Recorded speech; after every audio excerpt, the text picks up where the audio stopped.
Assalamualaikum warahmatullahi wabarakatuh. Ramadan 1 bulan penuh ini mengedukasi sikap, karakter, dan pola pikir yang berdampak pada pola tindak.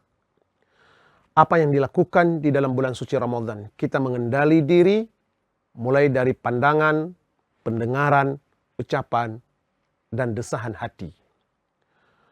Bagaimana apa yang kita lakukan selama di dalam bulan Ramadan ini punya komitmen untuk tetap konsisten mempertahankan di dalam kehidupan pasca Ramadan. Banyak orang-orang yang terlihat soleh, santun, dan berkarakter positif selama bulan suci Ramadan. Itu mah perkara yang banyak bisa dilakukan oleh orang-orang biasa. Tapi sedikit orang-orang yang bisa mempertahankan konsistensi perilaku positifnya ketika berada pasca Ramadan. 1 Syawal nanti harus menjadi kesempatan untuk mempertahankan eksistensi diri kita dalam beribadah kepada Allah, dalam berkarakter.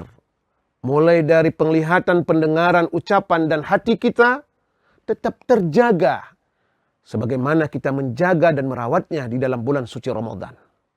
Karena karakter takwa seseorang itu bukan ditakar ketika berada di dalam bulan suci Ramadan. Tapi karakter takwa seseorang itu akan terlihat dalam ekspresi dan aktualisasi hidupnya ketika akhir Ramadan. Bagaimana ia bertutur kata, bagaimana ia mendengar dan mensensor sesuatu berita, bagaimana ia melihat secara objektif sebuah kasus, bagaimana ia punya hati yang tenang atau malah dendam dengan seseorang.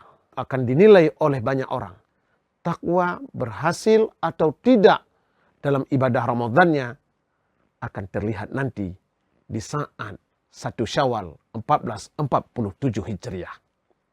Pesan saya, jadikan Ramadan ini sebagai momen edukasi diri, aktualkan kehidupan kita yang sesungguhnya adalah setelah Ramadan. Saya, Akmal Abzal, mengucapkan terima kasih dan selamat menjalankan puasa 1447 Hijriah. Assalamualaikum warahmatullahi wabarakatuh.